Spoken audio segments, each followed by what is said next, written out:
Hello students, today I am going to teach you something about Employees Provident Fund in the video titled Income from Salary 3. I am Dr. Panduranga Nayak, Principal, SVS College, Bantwar. Now let us see what is Employees Provident Fund, popularly known as PPPF. Employees Provident Fund is a retirement benefit scheme, and to this retirement benefit scheme, contribution is made both by the employees as well as employer simultaneously. Means at a time, both employees and employer are contributing to this Employees Provident Fund. Such contributions are invested in the gilt-edged securities, that is government securities, short-term government securities, which can be realized very easily, and there will not be much loss when you convert it into cash. They are called gilt-edged securities.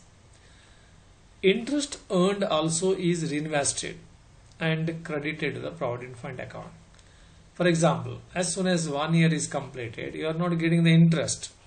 Though you earn the interest, that will not be given to you, that will be reinvested, and as a result, there will be accumulation of the entire contribution as well as interest accrued thereon. And this is paid to the employee at the time of retirement or resignation. Sometimes on his death, the balance will be paid to the legal heirs. Whoever may be entitled to receive that, to them it will be paid. So thus, Employees Provident Fund means it is a retirement scheme to which both employees and employer are contributing simultaneously at a time.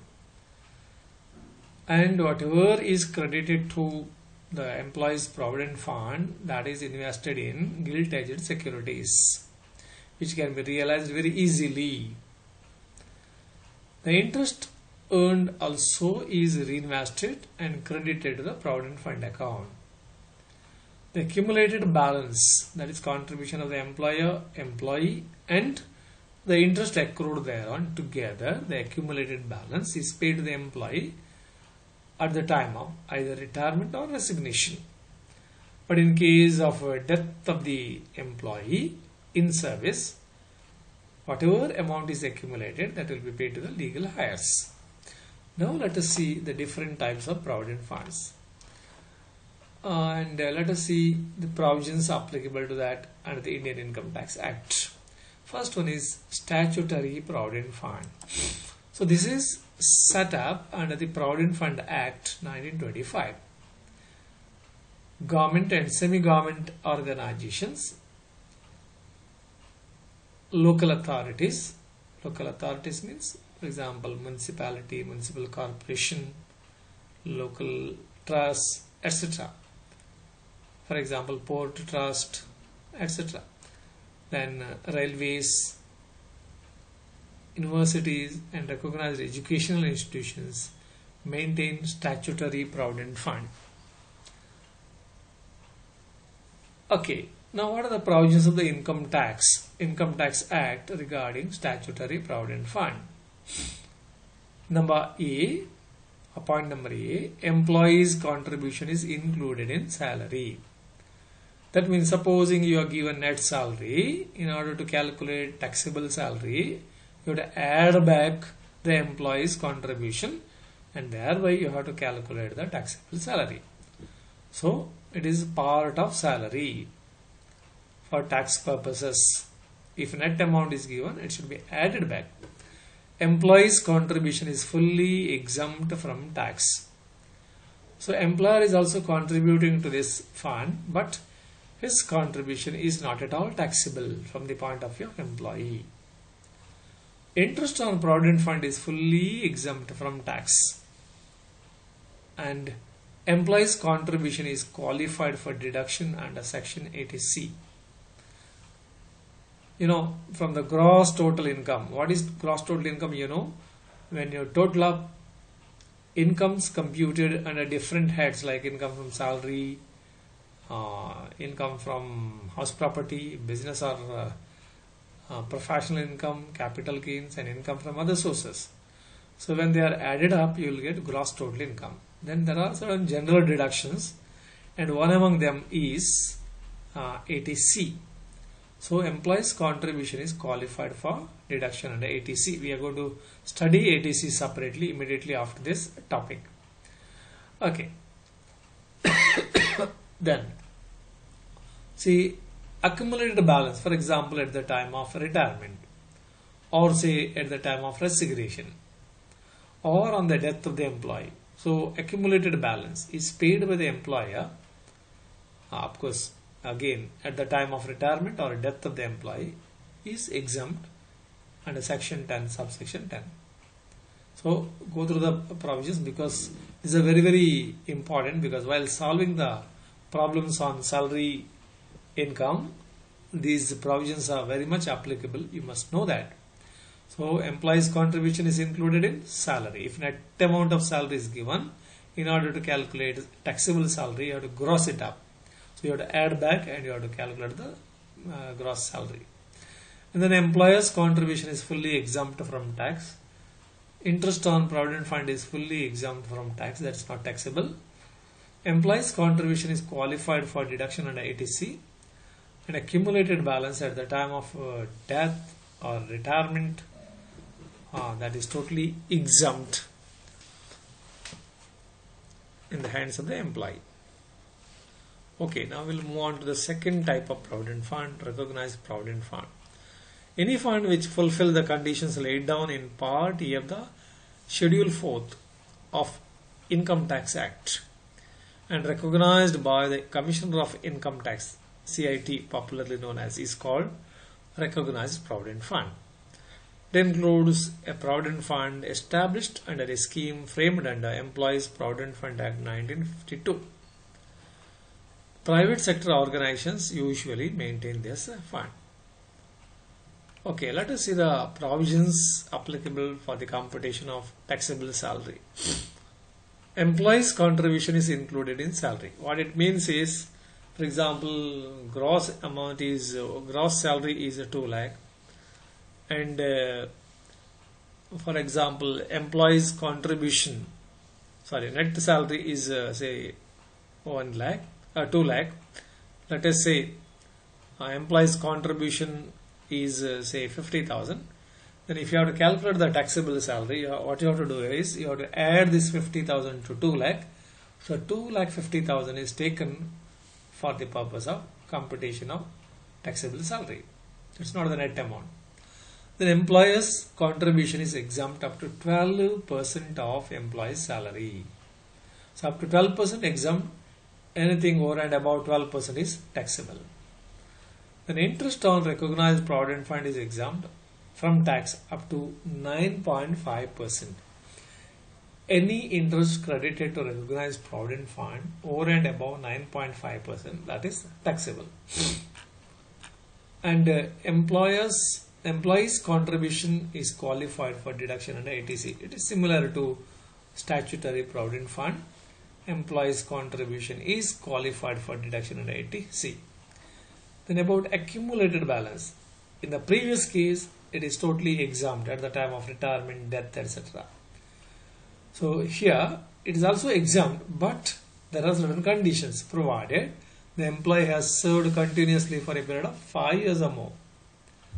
In case of discontinued service, the termination of service must have been due to ill health of the employee or discontinuance of the business by the employer.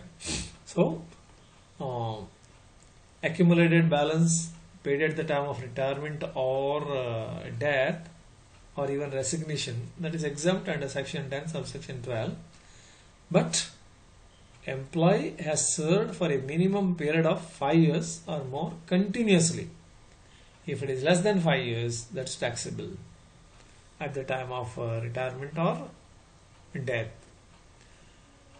And In case of discontinued service, the reason should be termination of service must have been due to ill health of the employee. Employee was not maintaining good health and he could not continue his service due to his bad health. Or the employer himself has discontinued the business within a period of 5 years or in a period less than 5 years. So that's about statutory provident fund. Next one is unrecognized provident fund. This is not recognized by the Commissioner of Income Tax. It is usually maintained by the private employers. The provisions are employees' contribution is included in salary. Just like earlier two cases, even here employees' contribution is included in salary. But that is not qualified for deduction under ATC, just like previous case.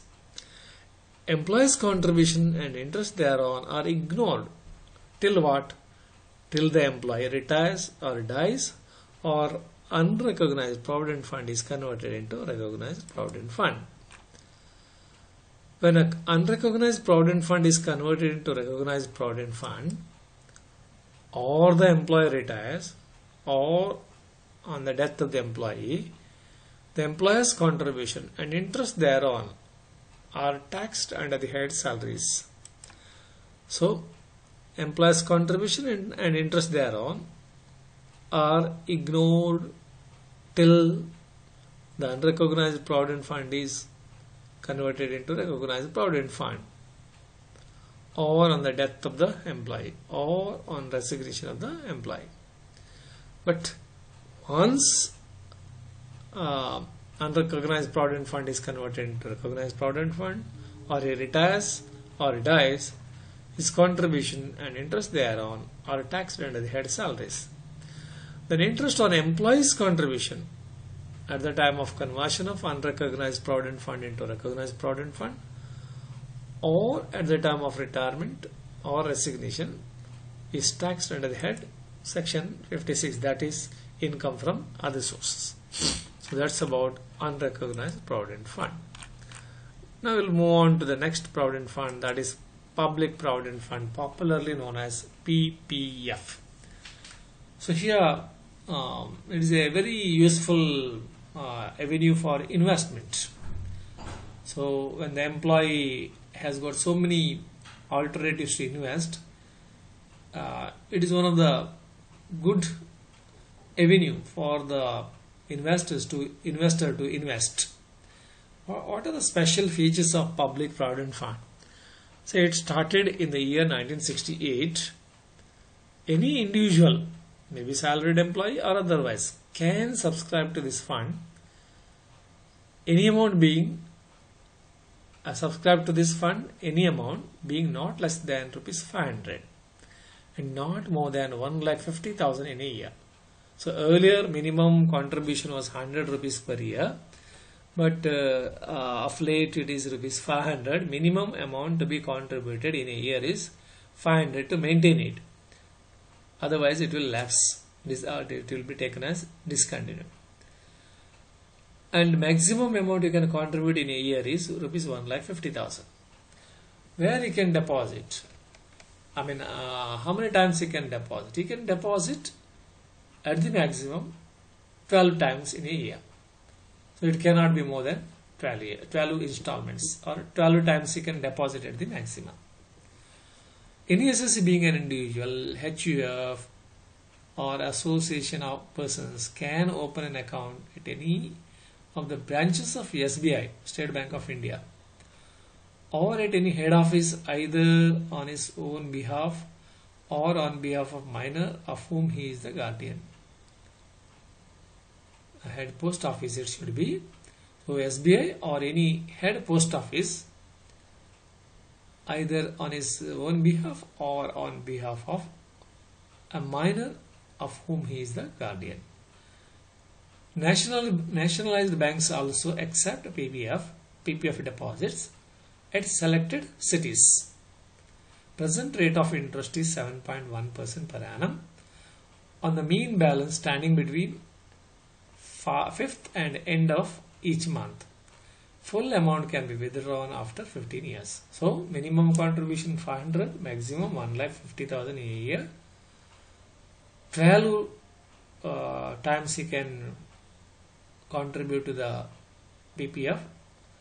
It can be opened with the State Bank of India in any branch, wherever that is available, facilities available, or at any head post office, either on his own behalf or on behalf of minor of whom he is the guardian. Then nationalized banks also accept PPF deposits in select cities. In all branches the facility may not be available. The rate of interest, it was 8%, but that has been slashed, and of late the rate of interest is 7.1% per annum on the mean balance standing between 5th and end of each month. And PPF can be withdrawn, it can be fully withdrawn after 15 years. But after the end of 15th year, he can renew that for 5 years at a time. Any number of times he can renew, but at a stretch he can renew it for 5 years. And withdrawal facilities are also available to him in case of urgency of funds. So after 5 years from the end of the year of initial subscription, he can withdraw the amount. But the amount permissible is 50% of the balance at credit at the end of 4th year immediately preceding the year or a year of withdrawal, or at the end of preceding year, whichever is lower. Not more than one withdrawal is permitted during the year. I have already mentioned minimum rupees 500. If 500 is not paid or deposited, then it is treated that PPF account is discontinued. But again, he can revive it. So how to revive it? He should pay the prescribed default fee of rupees 50 for each year. Supposing it is discontinued for the last 2 years, so 50 plus 50, 100 rupees penalty he has to pay, or default fee he has to pay. And also he has to pay the arrears, that is 500 each per year. If he has not paid for 2 years, so 500 into 1,000 plus 100 rupees default fee. Okay, even after completion of 15 years, subscriber may continue the PPF account for a further block period of 5 years each time. I have already mentioned about this. The amount deposited in such continued PPF account is also eligible for deduction under 80C. During the block period, the subscriber can make partial withdrawals, not exceeding 1 every year. But the total withdrawals should not exceed 60% of the balance at its credit at the commencement of the said period. The interest credited to Public Provident Fund is fully exempt from tax. This is an important provision while solving salary problems. You have to make note of this. So normally such a type of transactions you have to take care of. Further, the entire amount received from this fund on completion of 15 years, that is maturity value, or such other block period, is fully tax exempt. That means there is a scheme like exempt, exempt, exempt. While investing, you will get some exemption or concession. Then interest on that, that is also exempt. On maturity, that is also exempt. So exempt, exempt, exempt, which is a bad policy as per the economists. Somewhere the income must be taxed, they say, either at the time of getting interest or income, or on maturity, or at the time of investment. All the 3 times getting the concession or benefit is not advisable, they say. The balance in this fund cannot be attached by any court decree or order. I am subject to correction. The balance in this fund cannot be attached by any court decree or order. Okay. The last one is approved superannuation fund. This fund has been established to provide annuities, annual payments to employees on their retirement at or after a specified age, or they are becoming incapacitated before retirement. Because of ill health, the employee might not be in a position to work in an organization, so his services might be discontinued. So in that case, he must get some regular income. That is why approved superannuation fund is there. The fund is approved by Commissioner of Income Tax or Chief Commissioner in accordance with the conditions laid down in Rule 3 of Part 3 of the 4th Schedule to Income Tax Act. Now let us see the provisions. The following amounts received from the fund are fully exempt from tax, but there are two conditions. On the death of the employee only. Okay. Then second one, the commutation of any annuity on his retirement or he's become incapacitated. Commutation means, normally annuity means he will get continuously, maybe every month or every year annuity. But sometimes instead of getting every year, he may commute it. Commute it means he will get immediate cash. Instead of getting it in installments for several years, he may commute it so that much of amount he is getting immediately instead of getting that in the form of annuity. The employer's contribution is exempt up to 1,50,000. Employee's contribution to this fund during the previous year is qualified for deduction under 80C, and under 86, 80C maximum deduction available is 1,50,000. So this is about different types of provident funds. One is statutory provident fund, second one is recognized provident fund, third one is unrecognized provident fund, next one is public provident fund, and the last one is approved superannuation fund. So all the provisions which are applicable to all this or each one of these provident funds, that is very useful while solving the problems on salary income, computation of salary income. So you must study these different types of funds properly, and you must also know the provisions. So for today, that's enough. Thank you for giving a patient listening. Thank you.